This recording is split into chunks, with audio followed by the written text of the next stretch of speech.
ወብነ ሰማይት እለ ያአውዱነ ከመደመና እንደ ደመና የሚከቡን ምስክሮች አሉን በሚል ርዕስ እንማማራለን። እንደ ደመና የሚከቡ ምስክሮች አሉን። ሶስተኛ እንዲያያዛችሁ እንደ ደመና የሚከቡን ምስክሮች አሉን። የሐዋርያው የቅዱስ ጳውሎስ መልእክት ወደ ዕብራውያን ምዕራፍ 12 ቁጥር 1 ላይ ያለ ኃይለ ቃል ነው እና ቅዱስ ጳውሎስ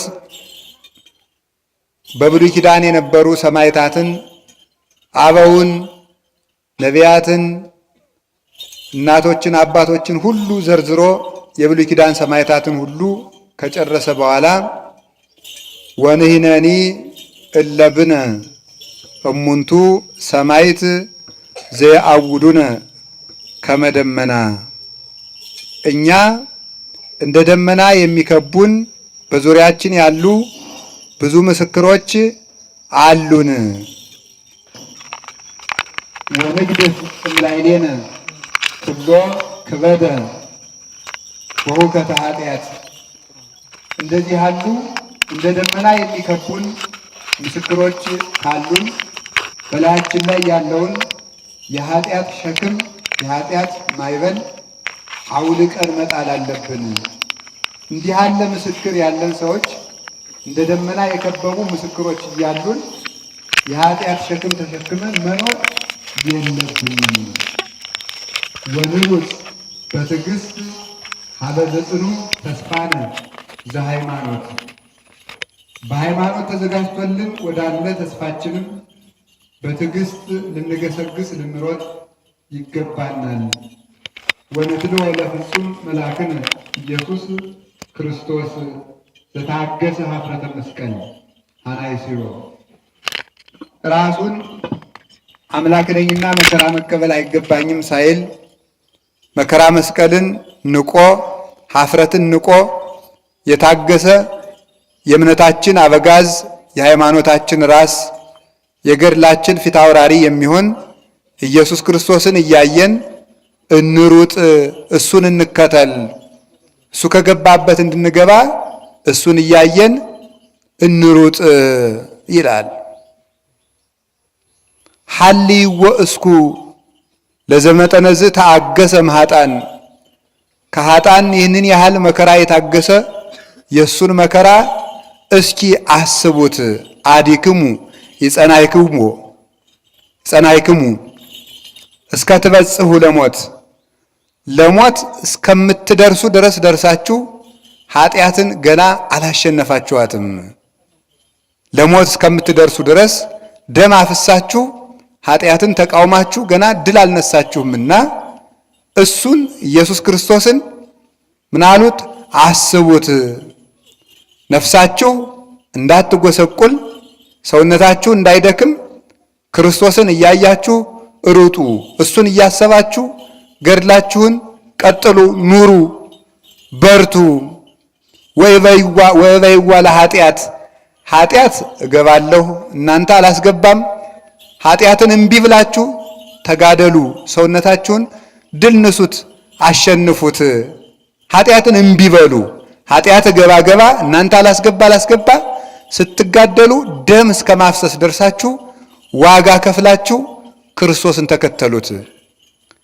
ሰውነታችን ገስጸን ኃጢአትን አንሰራም፣ ኃጢአት ስሩኝ እኛ አንሰራም ብለን ኃጢአትን ደም እስከ ማፍሰስ ደርሰን ድል ነስተን ክርስቶስን ተከትለን ዋጋ ለመውረስ እንዲህ ለማድረግ ማንን አብነት እናደርጋለን ትሉኝ እንደሆነ ለዚህማ አብነት የሚሆኗችሁ እንደ ደመና የሚከቡ ምስክሮች አሉላችሁ። እነሱን እያያችሁ እነሱን እየመሰላችሁ ክርስቶስን ተከተሉ። ማንን እያያችሁ?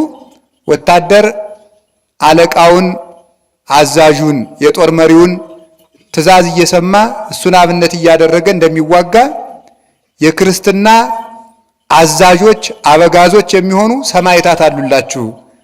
እነሱን አይታችሁ በእነሱ መንገድ እየሄዳችሁ ክርስቶስን ተከተሉ። እነሱስ ወፈጸሙ አፈ አናብስት ይላል። የነገስታቱን ኃይል ድል ነስተዋል። የአናብስትን አፍ ዘግተዋል። እሳት አጥፍተዋል። የፍየል ሌጦ ለብሰው ዙረዋል። ዋሻ ለዋሻ ፍርኩታ ለፍርኩታ ዙረዋል። ከአራዊት ጋር ተጋድለዋል። ገደል ተወርውረዋል። እናንተ ቢያንስ እንደዚህ ያሉ ምስክሮች እያሉላችሁ ኃጢአትን ለማሸነፍ እንኳን ቢያንስ ዋጋ አትከፍሉምን? የእነዚህ ልጆች ስትሆኑ እነዚህን የምትከተሉ ስትሆኑ እንዲህ ያሉ ምስክሮች እያሉላችሁ ማንን መስለን እናሸንፍ እንዳትሉ የሁሉ ምስክር ጠቀስኩላችሁ። መስዋዕት ለመሰዋት ትዳርን ለማክበር አብርሃምን ጠቅሼላችኋለሁ። ከኃጢአት መካከል ንጹሕ ሕዝብ ሆኖ ለመኖር ኖህን ጠቅሼላችኋለሁ።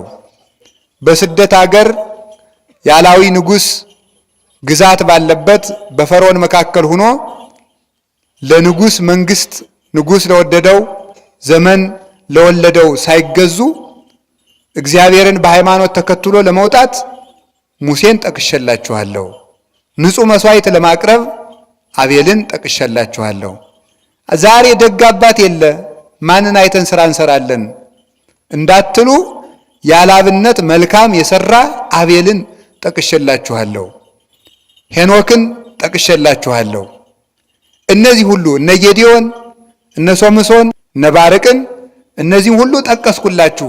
እነዚህን እያያችሁ እነዚህ ከስለት ጋር ነው የታገሉ፣ እናንተ ከሐሳባችሁ ጋር ታግላችሁ ድል ንሱ።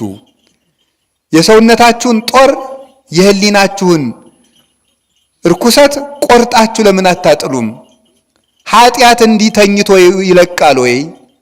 ኃጢአት በዋዛ ይላቀቃል ወይ? ልማድ በክፉ በዋዛ ይለቃል ወይ? ካልተጉበት፣ ሰውነትን ካልገሰጹ፣ በትጋሃ ሌሊት ካልጸኑ፣ ሰውነትን ገስጾ ካላቀኑት በስተቀር የልማድ ኃጢአት እንዲህ በቀላሉ ይለቃል ወይ? አባቶች እኮ ኃጢአትን አሸንፈው ከክርስቶስ ጋር የተገናኙ ደም አፍስሰው ነው። ተኝቶ ኃጢአት አይለቅም ነው የሚለው ቅዱስ ጳውሎስ። ተኝቶ ኃጢአት አይለቅም። በተአምር አሁን በዚህ ዘመን ሰው መጽደቅ ይፈልጋል፣ ግን ኃጢአቱን እግዚአብሔር በቸርነት ዝም ብሎ በተአምራት እንደ ፀጉር ላጭቶ የሚጥልለት ነው የሚመስለው ማለት ነው። ሳይለፋ ሳይታገስ ሳይደክም የኃጢአትን ቅርፍት እንደ እንጨት ቅርፍት ልጦ እንዲጥልለት ይፈልጋል። አንዳንዱም ገዳም ሄዶ ሳምንት ከብለል ብሎ እዚያ በኋላ እግዚአብሔር ኃጢአቱን እንደ ቅርፍት ልጦ ሊጥልለት ይፈልጋል። የለም ኃጢአት እገባለሁ እናንተ አላስገባም ብላችሁ ደም አፍስሱ። ለኃጢአት ይህ ዋጋ ይከፈላል። አንድ አባት ሲጸልዩ ሲሰግዱ አድረው ኋላ ውሃ እያመጡ ከወንዝ ውሃ እያመጡ ዝም ብለው ይደፋሉ። ለራሳቸው የሚበቃ ባይታዊ ናቸው። ለራሳቸው የሚበቃቸውን ቀርተው ጨርሰዋል። ዝም ብለው እያመጡ ውሃ ይደፋሉ። እንዴ ለምንድነው ውሃ የሚደፉት? ቀርተው ጨርሰዋል። ስራውንም ሰኔልም ሰርተው ጨርሰዋል ሲባል ከመ ኢያዕርፎ ለዘ ኢያዕርፈኒ፣ የማያሳርፈኝን ስጋዬን ላለማሳረፍ እንዲህ አደርጋለሁ። እረፍት የሌለውን ጠላቴን ጋኔንን ለመቃወም እረፍት አልባ እኖራለሁ ብለው ተናግረዋል። ስለዚህ እንዲህ አድርጋችሁ እንደዚህ ያለው ምስክር እያያችሁ ኑሩ። ክርስትና የምስክር ሃይማኖት ነው። ለሁሉ ነገር ምስክር አለ። ለቆብ እንጦንስና መቃርስ አሉ። ለትዳር አብርሃምና ሳራ አሉ። ለሰማዕታት እነ ቅዱስ ቂርቆስ እነ ቅዱስ ጊዮርጊስ እነ ቅዱስ ፋሲለደስ አሉ። ቅዱሳንን ለማክበር ቅዱሳንን አለማክበር እንደሚያስቀጣ አብድዩ የተባለው ነቢይ ዛሬ በስንክሳር የሚነበበው ንጉሥ የላካቸው ሰራዊት ሂደው ኤልያስ ንጉሥ ና ብሎሃል፣ የእግዚአብሔር ነቢይ ከሆንኩ እሳት ከሰማይ ወርዳ ትብላችሁ። አምሳውን ጸጥ። ኤልያስ ንጉሥ ና ብሎሃል፣ የእግዚአብሔር ነቢይ ከሆንኩ እሳት ከሰማይ ወርዳ ትብላችሁ። አምሳውን በላቸው። አብድዩ ግን ሄደና ትክበር ነፍሴ በቅድሜከ ነቢይ እግዚአብሔር፣ የእግዚአብሔር ነቢይ በፊትህ ሰውነቴ የከበረች ትሁን፣ አንተን ባለማክበር መዓተ እግዚአብሔር አይምጣብኝ ሲል አክብሮ ነቢይ ባርኮ ስለሰደደው ኤልያስም ቢያከብር ኤልያስ ደግሞ በበረከት ስለባረከው ለነቢይነት የበቃ ነቢይ ዛሬ አርፏል። ቅዱሳንን ማክበር ስለሚገባ አብድዩ ምስክር ሆኖናል። ሹመት መፈለግ እንዳይገባ ምስክር ጎርጎርዮስ ዘኑሲስ የሚባለው ሊቀ ጳጳስ አልሾምም ብሎ ጵጵስና አልፈልግም ብሎ ጠፍቶ ታስሮ ነው የተሾመ። በዚህ ዘመን ደግሞ አስረን እንሾም የሚል ሞልቷል ማለት ነው። ይሄ ነው ችግሩ። ታስሮ እነ ቅዱስ ኤጲፋኒዎስ የተሾሙ ጠፍተው ነው። ጠፍቶ ቅዱስ ኤጲፋኒዎስ ጳጳሱን ቢባል እምቢ ብሎ አዝመራ መካከል ዶ ተደበቀ። ሲፈልጉ ጠፋቸው። ኋላ እንደ አህያ ሄዳ አዝመራው ገባች። አህያይቱን ሊያስወጡ ሲሄዱ አዝመራውን በላችሁ ብለው እሱን አገኙት። ማንን እንፈልጋለን ብለው አስረው ሾሙት ማለት ነው። ቀድሞ አባቶች ታስረው ነበር የሚሾሙ፣ ተደብድበው ሹመት በግድ ይቀበሉ ነበር። ቅዱስ ጎርጎርዮስ ዘኑሲስ የቅድስት ቤተ ክርስቲያን ሊቅ የሆነ ታምራትን ያደረገ መናፍቃንን አሽመድምዶ የረታ ሊቅ ታስረው ተገደው በትሕትና የተሾሙ ናቸው። ሌሎቹም እነ ቅዱስ ዮሐንስ አፈወርቅ ቅስና መቀበል አልፈልግም፣ ቅስና ማምጣት የክርስቶስን በጎች እጠብቃለሁ ብሎ አደራ መቀበል ነው። አይምሮ የሌላቸው በጎች ቢሆኑ እያሰርኩ ጠብቃቸው ነበር። ሰዎች ግን የሚያስቡ በጎች ስለሆኑ እሺ አይሉኝም። አንድ በግ አጥፍቼ ቢፈርድብኝ አልሾምም ብሎ ተፈልጎ በጠፋበት ነው የተሾመው ማለት ነው። ዛሬ ቅስናውም ማምጣት ነው እየሮጡ ሄዶ፣ ዲቁናም እየሮጡ ሄዶ ማምጣት ነው። ሌላውም እያለ ቀጥሏል ማለት ነው። እንደዚህ እየሆነ ነው የመጣው በእውነቱ ማለት ነው። እስመ ፍቅረ ሲመት ደዌ ሰይጣናዊት ይእቲ ያሉ ሰለስቱ ምዕት ለዚህ ነው። ሹመት ሰይጣን ያመጣው ደዌ ነው የሚለው ለዚህ ነው። ደዌ በሽታ ማለት ነው። እሾም ማለት ነው። ለዚህ ሁሉ ምስክር የሚሆኑን እነማን አሉ? እነ ቅዱስ ጎርጎርዮስ አሉ። በትሕትና የተሾሙ እምቢ ብለው የተሾሙ ጠፍተው የተሾሙ ማለት ነው።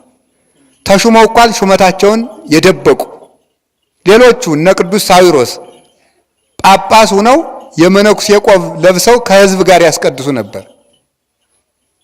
ጳጳስ ነው፣ ፓትርያርክ ነው። የሚያስቀድስ ግን ከሌላ ሀገር ሄዶ አይ እኔ ጳጳስ ነኝ ብሎ ገብቶ ሊቃውንቱ ጋር ሳይቆም ምዕመናን ጋር ነበር የሚያስቀድስ። ቄሱ ሊቀድስ ሲገባ መስዋዕቱ ጠፍቶት እግዚኦ ማረነ ክርስቶስ እንበል ብሎ ለሕዝቡ እግዚኦ ማረነ ክርስቶስ ሲሉ አይ ጳጳሱ ከሕዝብ ጋር ቆሞ አንተ ቅዳሴ ስለገባ ነው መስዋዕቱ የተሰወረ፣ እኔ መቼ አውቀዋለሁ፣ ሂድና እንዲህ ያለ ቦታ አለ መቅደስ አስገባው። እሱን ሲያስገባው መስዋዕቱ ተገኘ። አባቶቻችን እንዲህ እየጠፉ በትሕትና ነው የኖሩት። ለዚህ ለትሕትና ምስክሮቻችን እነማን ናቸው? እነዚህ አባቶች ናቸው። ለገድሉ ለብሕትውናው ደግሞ አሉ ሌሎቹ እነ እንጦንስ፣ እነ ጳውሊ፣ እነ መቃርዮስ። ለፍቅሩም አሉን። ለሰማዕትነቱ ለትዕግስቱ ደግሞ ቅዱስ ቂርቆስን የመሰሉ ሰማዕታት አሉን ማለት ነው። እንዲያው መስቀል ተሸከሙ፣ በሰይፍ በስለት ተወግታችሁ ለሃይማኖታችሁ ምስክር ሆናችሁ ሙቱ ትሉናላችሁ እንጂ ይሄን ሁሉ መከራ የምንችለው ማን አለ እስኪ እንደዚህ ያደረገ ቢባል ቂርቆስ አለ። እንደዚህ ያለ ምስክር አለላችሁ። በእናንተ ብቻ አይደለም ለክርስቲያን መከራ የታዘዘ ከናንተ በፊት የጸና መከራ የተቀበሉ ምስክሮች አሉላችሁ። ዘያአውዱነ ከመደመና እንደ ደመና የሚከቡን ዘይጸልሉነ ለምን አላለም? የሚጋርዱን ለምን አላለም? የሚከቡን ያለ ለምንድን ነው ይሉና ሊቃውንቱ መጋረድ በአንድ ወገን ነው፣ መክበብ ግን በሁሉ ወገን ነው። በሁሉም አቅጣጫ ነው። የከበበ ዙሪያውን ነው፣ የጋረደ ግን በአንድ በኩል ነው። ቅዱሳንም ምሳሌነታቸው በብዙ መልኩ ነው ማለት ነው። በብዙ መልኩ ምሳሌ ስለሚሆኑ ደመና ተባሉ፣ ከበቡ ተባሉ ማለት ነው። በብዙ መልኩ ነው ምሳሌነታቸው። ስለዚህ እንደዚህ ያሉትን ተቀበሏቸው። እንግዲህ የቅዱስ ቂርቆስን ታሪክ እናመጣለን።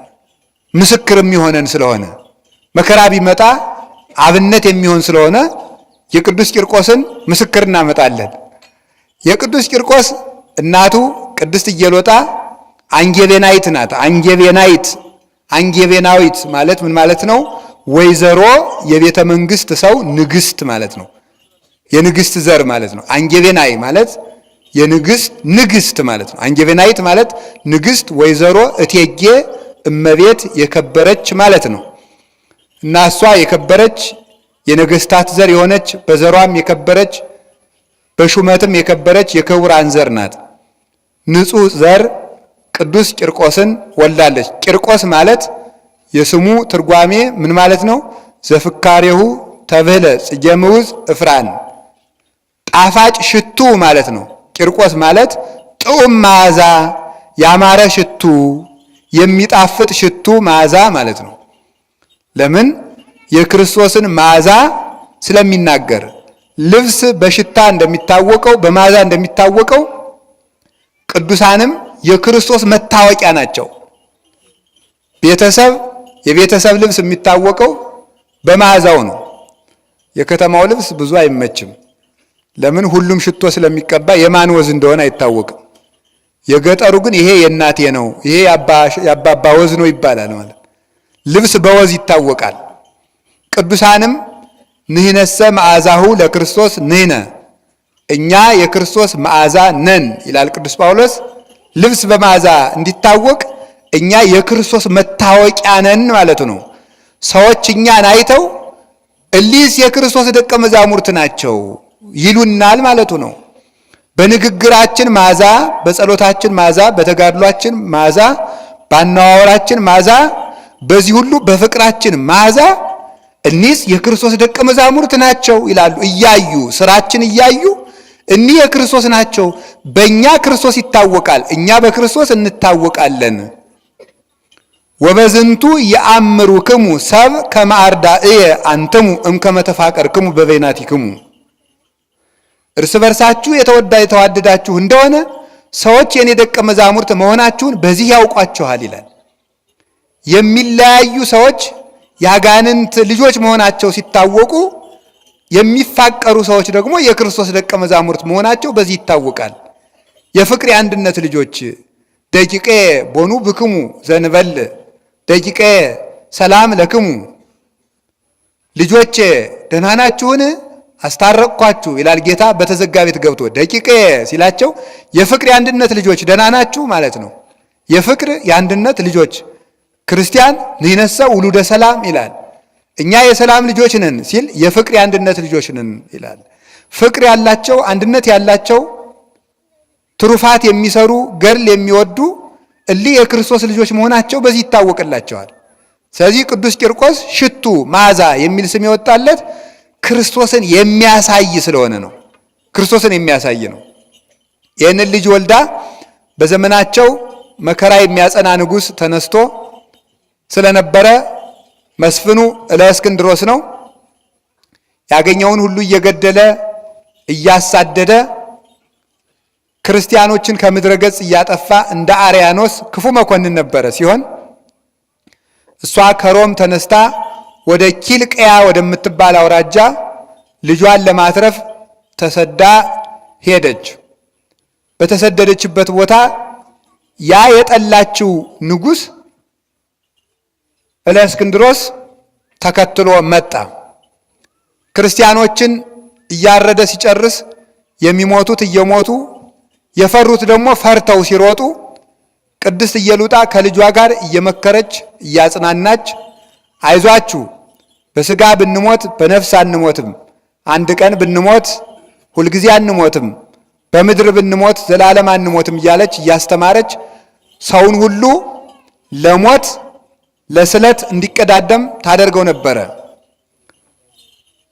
እምኀበ ዮሐንስ መጥምቅ እስከ ኢዜ መንግሥተ ሰማያት ትትገፋ ወባይቱ ግፏን ይትማሰጥዋ ይላል ወንጌል ማቴዎስ 11 ላይ። ከዮሐንስ መጥምቅ ጀምሮ እስከ ዛሬ ድረስ መንግሥተ ሰማያት ትገፋለች። ነገር ግን ግፉአን የተገፉ ሰዎች መንግሥተ ሰማያትን ይሻሟታል። የተራቡ ሰዎች መብልን እየተነጣጠቁ እየተሻሙ እንደሚመገቡት ሰማዕታት መከራን እየተሻሙ ይቀበሉታል፣ እየተነጣጠቁ ይቀበሉታል። ለነሱ መንግሥተ ሰማያት ይገባቸዋል። ለተገፉት ገፊ ኑረው ኋላ በንስሐ የመጡም ይነጣጠቋታል። ስለዚህ እሷ ስትላቸው ይሄዱ ስለነበረ አንዲት መሰሪት መታ፣ ጠንቋይ መታ ሕዝቡን ሁሉ አሳሳተችው፣ ለጣዖት እንዳይሰግድ ለአማልክት እንዳይሰግድ አደረገችው ብለዋች ተነገረ። ስትፈለግ ተገኘች። አንቺ ለረከሰ ጣዖት ለጣዖቶቼ ለአማልክቶቼ ስገጂ አላት። አይኔ ለረከሰ ጣዖት አልሰግድም፣ ሰማይና ምድርን የፈጠረ ሕያው ቅዱስ እግዚአብሔር አለ፣ በእሱ አመልካለሁ አለችው። የሆነው ሲሁንና ስምሽ ማን ነው አላት። ስሜ ክርስቲያን ነው አለችው። ስሜ ክርስቲያን ነው አለችው። አይ ንገሪኝ፣ ይልቁንስ ከምትሞች ስምሽን ብትናገር ይሻላል። ነገርኩ፣ ስሜ ክርስቲያን ነው። እግዚአብሔር የሚያውቀው ስሜ ክርስቲያን ነው። ሟች ሰው ያወጣልኝ ስሜን ከፈለክ ደግሞ ኢየሉጣ እባላለሁ አለችው። ለአማልክት ስገጂ ከምትሞች አላት። አይ የ3 ዓመት ልጅ ይፈለግና ያ አምልኪ ካለኝ አመልካለሁ፣ አንተ ያንተን አምላክ እከተላለሁ አለችው። ፈልጉ ብሎ አዋጅ ሰደደ። ሲሰድ ልጇ ከከተማው ቅጽር ቅዱስ ቂርቆስን ጥላው ገብታ ነበርና ሲፈልጉ አጡ። ቅዱስ ቂርቆስ ሕዝቡን እየመከረ እንደ መምህር የ3 ዓመት ከ3 ወር ሕፃን ነው። ከከተማ በአፋ ከአጥሩ ውጪ ተገኘ። ይሄ ልጅ ስንት ዓመቱ ነው ተብሎ ሲጠየቅ 3 ዓመት ከ3 ወር። ይዘውት ሄዱ። ተሸክመው ወስደው ከንጉሱ ሲያደርሱት አንተ ሕፃን እንዴት ደስ ትላለህ? ሰላምታ ይገባሃል፣ ሰላም ይገባሃል፣ ደምግባትም ያማረ ነው አለው። አዎ ለእኔ ሰላም ይገባኛል፣ ተድላ ደስታ ይገባኛል። አንተ ግን ሰላም አይገባህም። አልቦሙ ሰላም ለረሲአን ይላል ኢሳይያስ። ለዝንጎች እግዚአብሔርን ለዘነጉ በሕግ በአምልኮት ከእግዚአብሔር እቅፍ ለወጡ ሰላም አይገባቸውም ይላል እግዚአብሔር። ለአንተ ሰላም የለህም። ሰውን ትገላለህና ሰው የሚገል ደም የሚያፈስ ሕዝብን ከዋለበት አላውል ካደረበት አላሳድር የሚል ሰላም አይገባውም። አንተ ሰላም የለህም። በወታደር ታጥረህ ትኖራለህ፣ ያለ ሰላም ታድራለህ፣ ስትባክን ታድራለህ። ሕሊና ልቡና ሰላም የለውም። እንደኔ ላሉ ለክርስቶስ ልጆች ግን ሰላም ይገባል አለው። እኔ አንድ ሳልጠይቅህ አንተ ብዙ ትመልስልኛለህ አለው። ገና ብዙ መልስልሃለሁ አለው። ገና ብዙ። ስም ማን ነው? እኔ ስሜ ክርስቲያን ነኝ አለ። እናትህ ማኅፀን ታቅፈህ እኔ በሆዴ ተሸክሜ ሳለ ታፍነህ እንዳትሞት የጠበቀህ እግዚአብሔር ነው ብሎ ለልጅ ሃይማኖትን ማስተማር ይገባል። እናንተ እጅ እግር ስላልሰጣችሁት ይሄ አይጠፋችሁም። ባይሆን ዮሐንስ ወንጌል፣ ማቴዎስ ወንጌል ባትሉ ይሄ አይጠፋችሁም። እግር የሰጣለ ለልጁ የለም። ይሄን የሰጠ አምላክ አለህ ብሎ ማስተማር ይገባል። ክርስቲያን ነህ ብላችሁ ማስተማር ይገባል። ስም ማን ነው? ክርስቲያን አለ። ያኛውን ስም ንገረኝ አለው።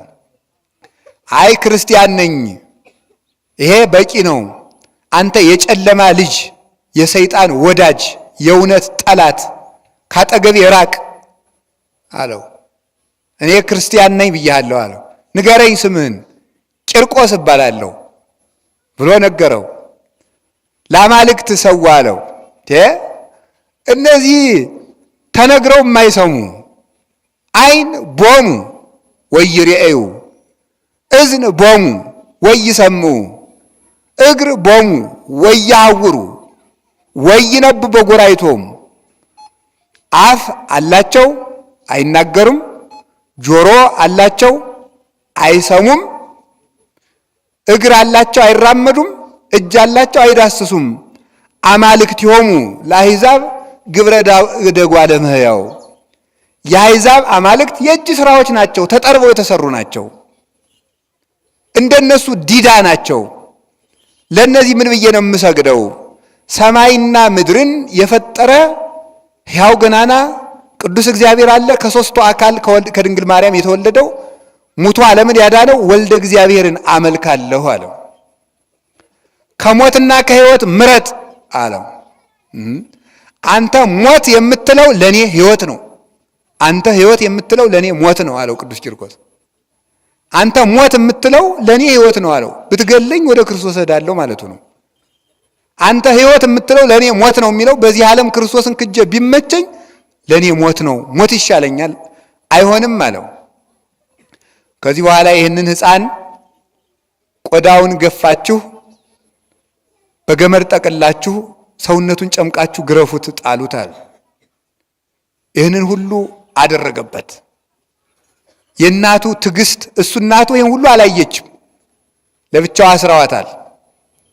ይህን ሁሉ ሲያደርጉበት ቅዱስ ቂርቆስ ታግሶ አኩተከ አባ እግዚአ ሰማያት ወምድር፣ የሰማይና የምድር አባት እግዚአብሔር ሆይ አመሰግንሃለሁ፣ ከነዚህ ከኃያላኑ ሰውረ ለእኔ ለሕፃኑ ይህን የገለጥክልኝ፣ በስም መከራ እንድቀበል ያደረከኝ አመሰግንሃለሁ አለ።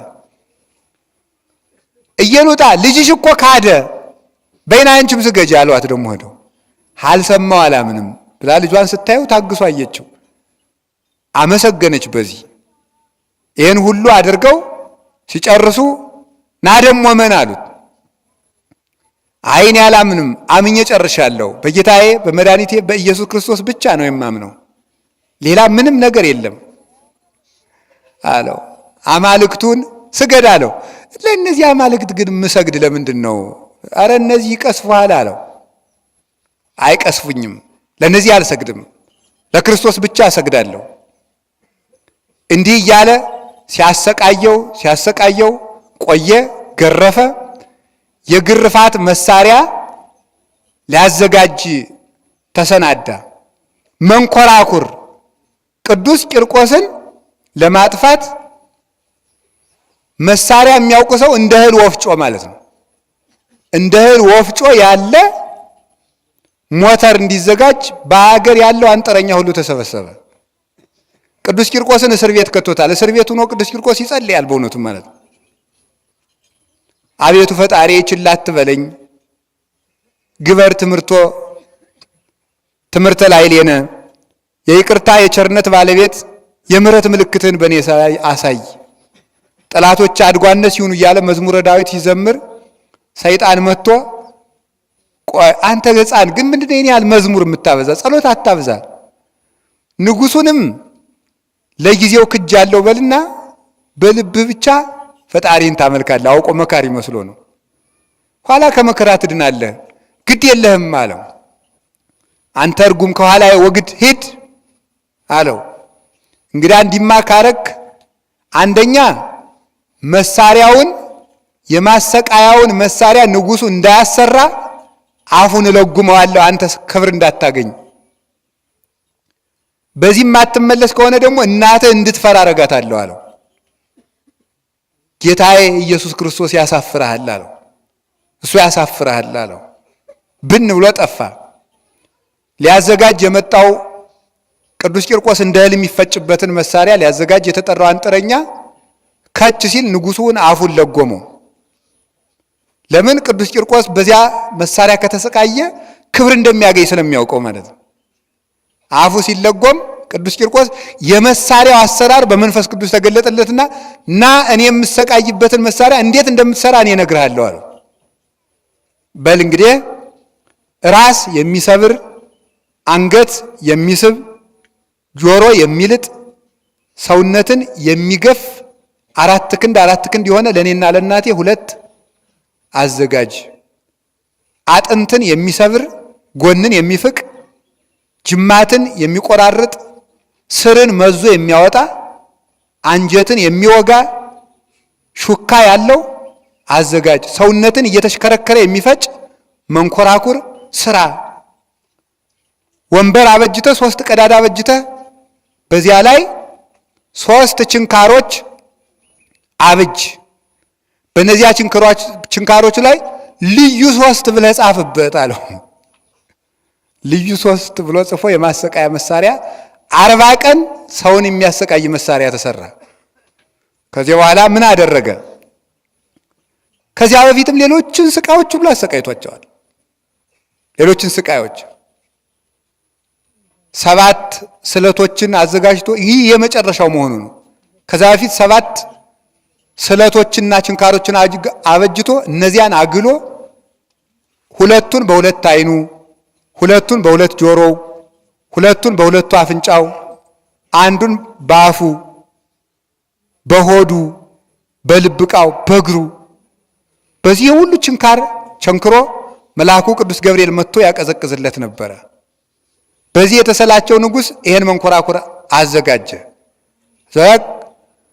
ምን ያላረገባቸው ነገር አለ? ጨው፣ ዝፍት፣ ፒሳ፣ አደሮ ማር፣ እንዶድ ይህን ሁሉ በጥብጦ የጋተበት ቀን አለ። ይህ ሁሉ ሲግተው ቃልህ ለጉሮሮዬ ጣፋጭ ነው እያለ እየዘመረ የጠጣው ነበረ። የመጨረሻው የመንኮራኩር ነው። በዚህ መንኮራኩር ፈጯቸው፣ አመድ ሆኑ። እዚህ በኋላ ቅዱስ ቂርቆስ በጌታችን በመድኃኒታችን በኢየሱስ ክርስቶስ ኃይል ተነስቶ መልሶ ከንጉሱ ፊት ሄደ። ኋላ ሰው እንደተሰበሰበ ሄዱና አንተ እኛ ማንን አውቀህናል አሉት። አላውቃችሁም አለ ንጉሱ። ለምን እንደዚህ አለ? እንዲሁ እኮ አይጣ ላይ ድረስ ነው። የክፉ ነገስታት ቤተ ክርስቲያን የሚያሳይቃዩበት ሲቻላቸው በሹመት ፍቅር፣ ሳይቻላቸው ደግሞ ይሄ በዚህ ካልሆነላቸው ደግሞ በአዋጅ፣ ይሄ ካልተቻላቸው በጦርነት፣ ይሄ ካልተቻላቸው ደግሞ ታምራትን በመሸሸግ በማጣጣል የቤተ ክርስቲያንን ክብር በመሸፈን። ስለዚህ ምን አደረገ? ንጉሱ ቅዱስ ቂርቆስና ቅድስት ኢየሉጣ ከሞት ተለይተው ተነስተው ሂደው አውቀህናል ወይ ሲሉት አላወቅኳችሁም ያለ ከሞት ተነስተዋል ብለው ሌሎች እንዳያምኑ ነው።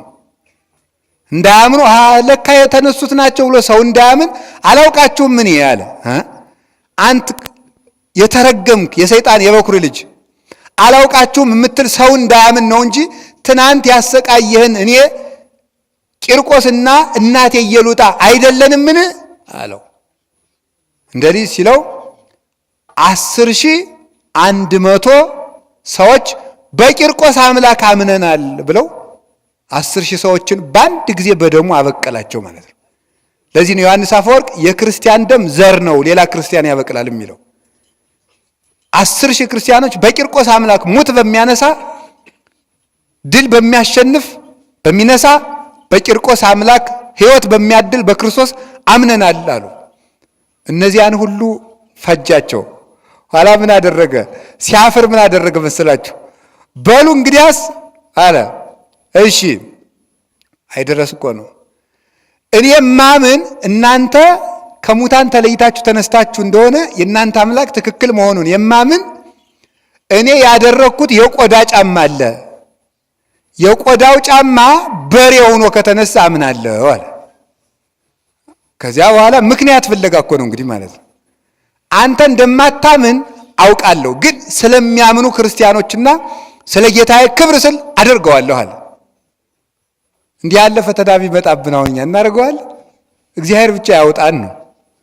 አሁን እንዲህ አድርገህ እንደዚህ ሙታ አንስታችሁ አሳዩ ብንባል አይጣ ላይ ድረስ ነው፣ ራሴን ጨምሬ ማለት ነው። ከዛ በኋላ ምን ሆነ? በሬውን አልዓዛርን ያስነሳ ሰማይና ምድርን የፈጠርክ አምላክ ይህንን ቆዳ ጫማ በሬ አድርጋ አስነሳው ብሎ ጸለየ። በሬ ፍየል ሆኖ ተነሳ። ለካ ፍየልና በሬ የተጠላለፈ ጫማ ነው። ፍየሉን ፍየል በሬውን በሬ አድርጎ አስነሳው ቅዱስ ቂርቆስ። የሞተውን ማለት የእኛንም የሞተ ልቡና ይቀስቅስልን ሰማይቱ። ከዚያ በኋላ አስነሳው። ይህንን ሲያስነሳ አይ አሁንም አላምንም። እሺ ምን ይደረግ? እነዚህ ታርደው ሰው የጠገበ እንደሆነ አምናለዋል። ይሁን ለመድኃኔዓለም ምን ይሳነዋል? አደርገዋለሁ አለ ቅዱስ ቂርቆስ። ከዚያ በኋላ ይህንን ሲጸልይ በረከተ። 10,100 ሰው የአንድ በሬና የአንድ ጥጃ የአንድ ፍየል ስጋ በልቶ ከበሬው 4 እንቅብ ከፍየሉ 6 እንቅብ ተረፈ ማለት ብዙውን ማሳነስ ጥቂቱን ማብዛት ለፈጣሪ አይሳነውም ብሎ ነው። ይህንን ሲያደርገው ነደደውና ወስዳችሁ ይህንን ትራፊ ወንዝ ጣሉት አለ። አንድ በሬ ይህን ያህል የሚያተርፍ አምላክ ብሎ ሰው እንዳያምን ማለት ነው። ደግሞ ምን ያደርጋል? ሄዶ ይህንን ያደረጋችሁና አጵሎን አመሰግናችኋለሁ አይልም? አይድረስ እኮ ነው እናንተ የሚሰራ እግዚአብሔር የሚመሰገን ሌላ። ይኸው ተመልከቱ ማለት ነው። ይህን ያደረጋችሁና አጵሎን አማልክቶቼ አመሰግናችኋለሁ አለ። ምንድን ናቸው ደግሞ እና አጵሎን? እነዚህ አምላክ አይደሉም እንደውም አለው። 3 ምስማር በቅዱስ ቂርቆስ ራስ ላይ ተከለበት። እንዲህ ተብሎ ነው ሃይማኖታችን የቆየ።